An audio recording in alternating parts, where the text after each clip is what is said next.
Hello, my name is Cllr Simmons and I'm a Green Party councillor on Oxford City Council. I've put together this short presentation which attempts to address what local authorities can do about the climate emergency using lessons learned from my own experiences here in Oxford. So a bit about me. Most people, at least those in Oxford, know me as a Green Party councillor. I've been on the council for 20 years, firstly the county council, most recently the city council, but also my day job is as an environmental consultant. So I've been doing that at least as long, in fact longer, advising companies and other organisations on how to reduce their carbon emissions. In the process, I've co-authored several books and been a founding member of 3 green businesses. And also in 2005, my company won a Queen's Award for Sustainability. And here I am cycling into Buckingham Palace to receive my Queen's Award. Still, I believe, the only person to have received their Queen's Award after cycling into the palace. So on 28th of January 2019, Oxford City Council declared a climate emergency, passing a motion I proposed. And it was very exciting. We had lots of people there expressing their views, expressing support, which was great. But really the hard work started at that point, and really beyond the declaration, the actual motion didn't really say much about what was going to follow. And that's me there in the centre. So anyone listening to this presentation, looking at it, probably is well aware of the risks of climate change, and in particular the report from the Intergovernmental Panel on Climate Change, which came out in October 2018, and that sparked a lot of the more recent interest in climate change, in declaring a climate emergency and the need to rapidly address climate change at all levels of government. And in particular, it was the sort of claim that we only had 12 years to turn our economy around, but also the difference that small amounts of warming can make. And so early action obviously will limit the amount of climate change that happens, the amount of warming that happens. And one thing the IPCC report did was actually set out all the different threats to the planet, to ecosystems, to food supplies, to the economy, from extreme weather events and so on, and showed how much more serious they would be with a 2 degrees centigrade warming as opposed to 1.5 degrees centigrade, and as a result called for rapid action to limit global warming to 1.5 degrees centigrade. So what's the basis and what do we need to do to tackle the climate emergency? Well, I was always taken by how resonant the 3 R's were for recycling, reduce, reuse, recycle. So I put together 5 R's for climate change, for the climate emergency. We need to firstly realign our economy, so we need to change the direction we're going in to stop making things worse, and I can't emphasize enough how important that is, because without realignment of our economy, really any of the other R's, any of the other actions really will have very little effect. Secondly, we actually need to reduce our consumption to become more efficient in how we function as individuals, as businesses, as the wider economy. Thirdly, we need to replace, so we need to actually introduce low or zero carbon alternatives to the sorts of things we do, whether it's houses and having lower carbon houses, whether it's cars and having lower emission vehicles, or zero carbon electric vehicles, or get our energy supplies from renewable energy. So those are the sorts of replacements we need to make, and we need to repair, we need to replenish our carbon stores, our ecosystems, which absorb a lot of the CO2 we emit. So roughly half the CO2 that is emitted is reabsorbed back into the oceans and into trees or into soils, and actually we need to expand those carbon stores, make sure they don't get further depleted, so no more sort of decomposition of forests or burning of forests. We actually need to reverse that and actually build and replenish our carbon stores. And the fifth R, all this needs to happen at all levels of government, locally and nationally, rapidly. So it's useful to think of our atmosphere as a bit of a bathtub.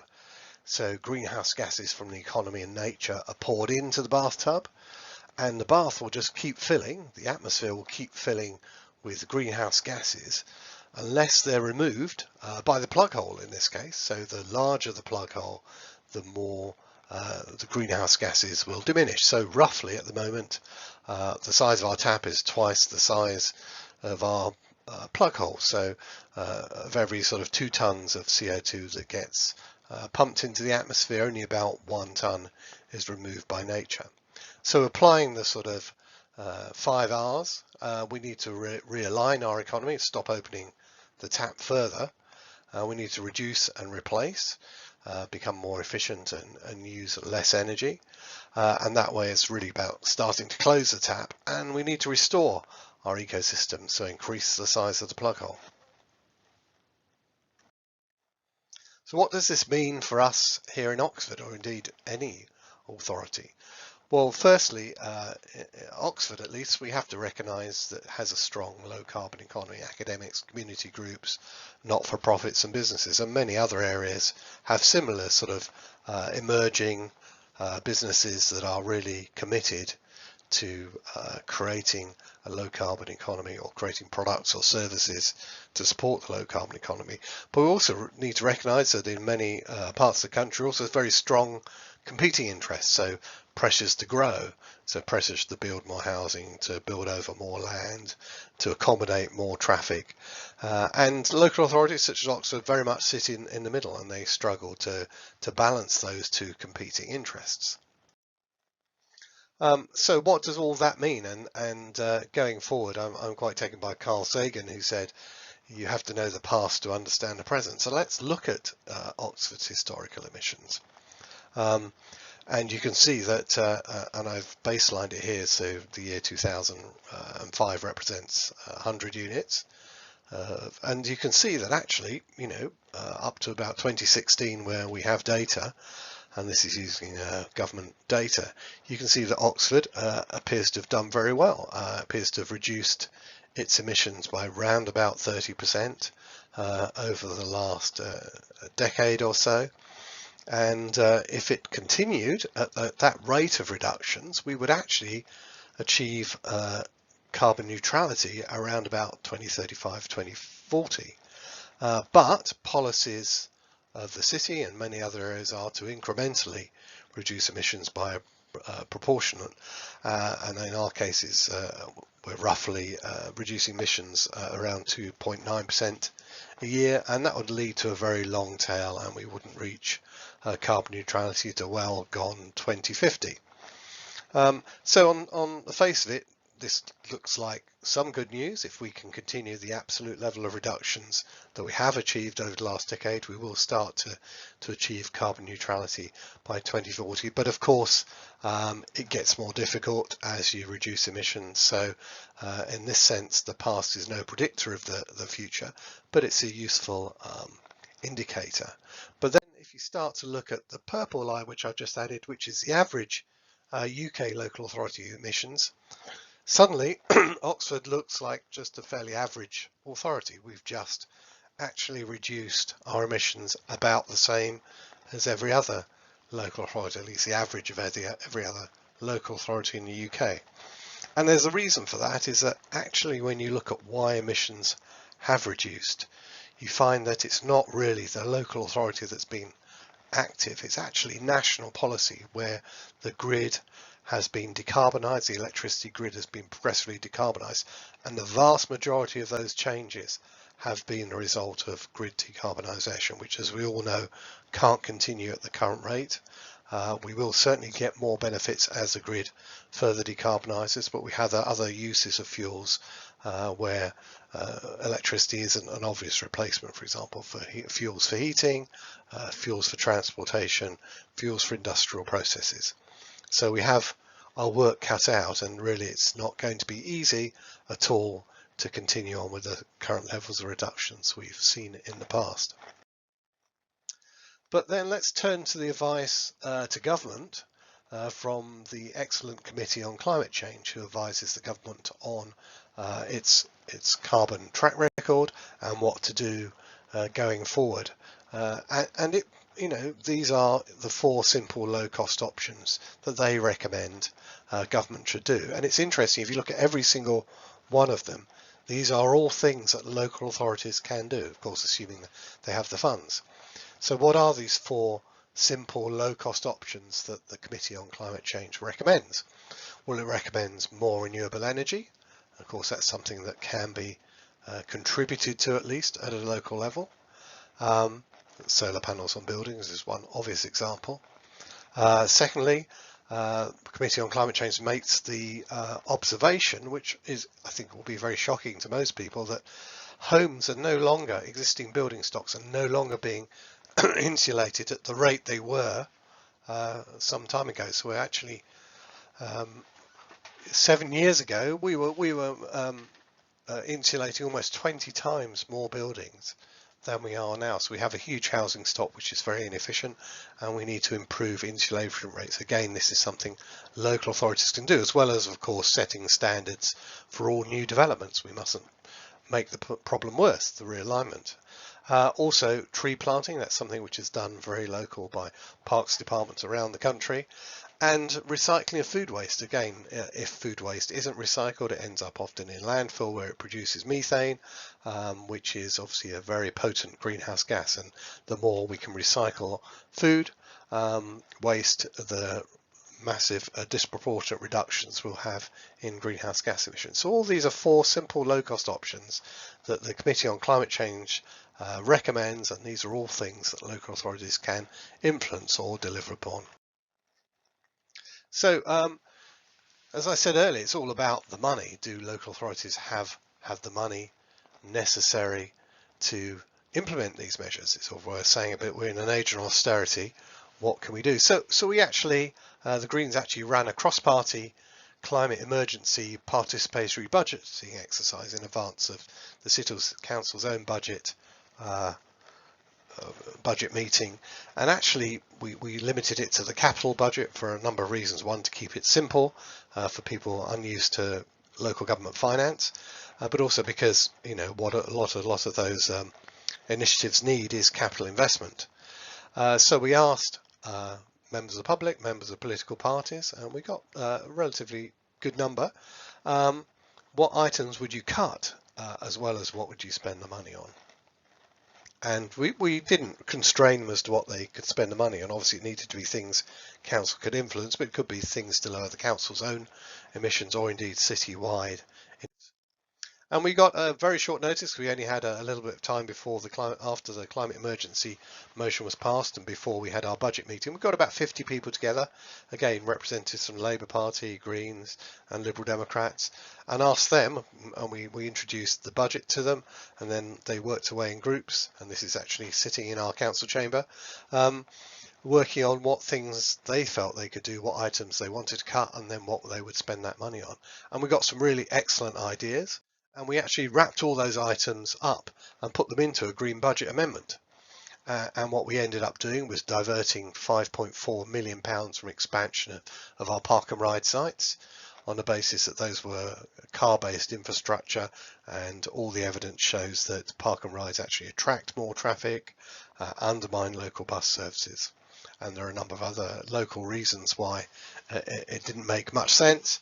And we diverted that money into things which would directly reduce carbon emissions, all the way from funding canopies, solar canopies over park and rides, to expanding our electric vehicle charging network in Oxford, investing in the city's car sharing scheme by adding long distance electric vehicles, and so on and so forth. We also funded some new posts, a new carbon accountant, officers and a climate emergency officer, and provided money for a citizens assembly on climate emergency. We think that's important. And also funding a 4-year public education programme, again based on findings from the citizens assembly. So this is just an example of some of the ideas we worked up. This is a solar canopy elsewhere, but plans had been drawn up for Oxford to show what that would cost and what that would look like. And it's very interesting is that the solar panels actually cost about the same as the repaving of the tarmac beneath it. So solar panel costs are really very low now, and you can get about 2 kilowatts of solar panels per car parking space, and actually that adds up to an awful lot when you're talking about paving over a car park. There's also obviously added benefits. You can use them for electric vehicle charging, as obviously providing shade, weather protection for vehicles.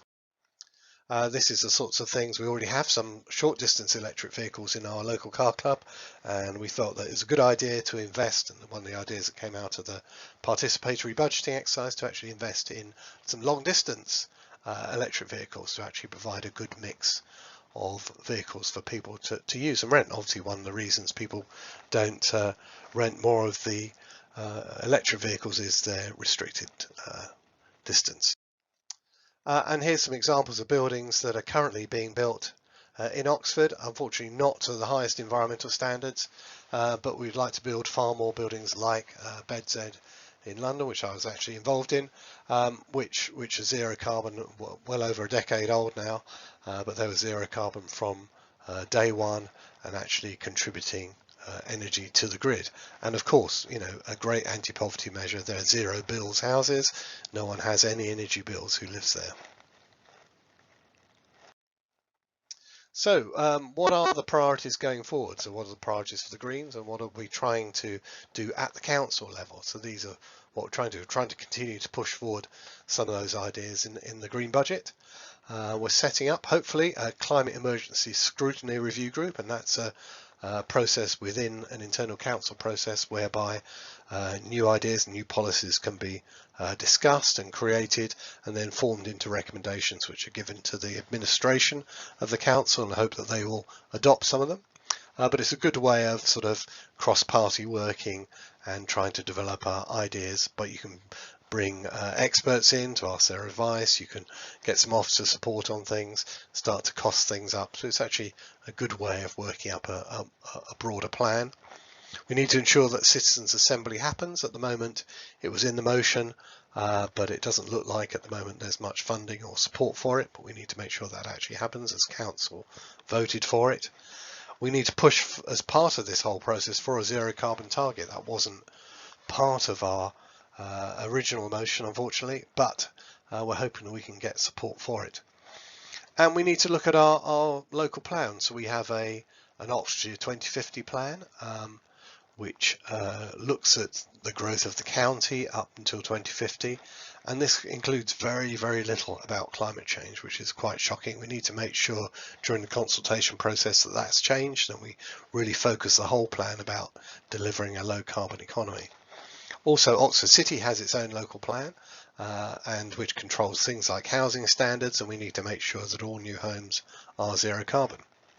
The other idea, and I'm going to be Lord Mayor of Oxford in the next year or so, is I've looked at working with our local groups, Low Carbon Hub, to set up a Lord Mayor's Climate Fund. I think that's a good idea for promoting the climate emergency and actually attracting some funding into local projects. And we're at a process where we've had a target, citywide target for carbon reductions, which went from 2005 and the target date was 2020. We need to actually make sure that ambitious targets are set beyond that date. And we also need to offer what support we can as councillors to groups who share these aims, who really committed to delivering against the climate emergency and reducing Oxford and Oxfordshire's carbon emissions. But what can individuals do? And often you can feel helpless, and maybe it's time for a 6R, a bit of reflection. But one thing we can do is certainly, you know, look at stopping things getting worse. And so in Oxford, I'm sure in many places, we have expansions of park and rides, we have a new road plan, the Oxford-Cambridge Expressway, we have airport expansion on our doorstep, we also have house building, and we need to make sure that all those new homes are affordable but also are zero carbon, which means really affordability in the longer term. We need to become more efficient. So what can individuals do? Well, you can certainly support public education programs on climate change, get involved in those. You can support a campaign for a citizens' assembly, put yourself on a personal carbon reduction trajectory. We're talking about reducing the city's emission. What about your own emissions? What are you going to do over the next 10, 20, 30 years?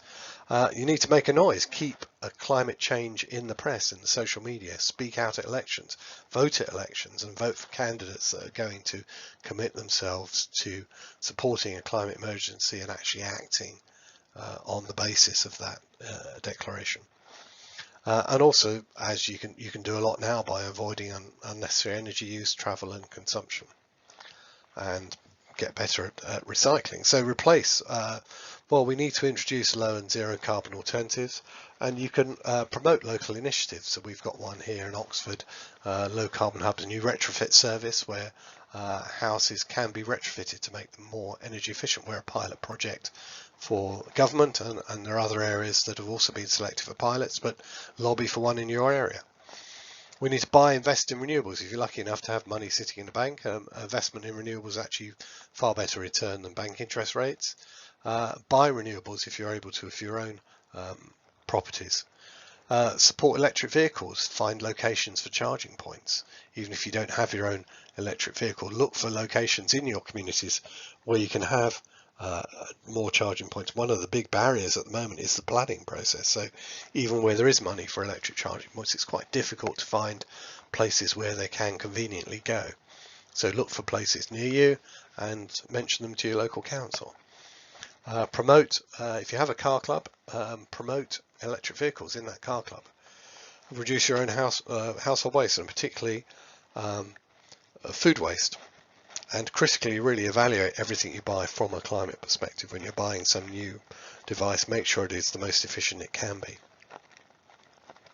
And maybe most difficult things to do at a local level, certainly in an urban environment, is actually replenish carbon stores, nurture nature, buy FSC timber and sustainably sourced products, and plant trees. Look at every opportunity there are to increase the amount of wildlife, to increase the amount of tree planting, to increase the amount of biodiversity in the area. And of course, work quickly. So thank you very much for listening. I hope you found the presentation informative, and I'd be keen to hear from you. Thank you.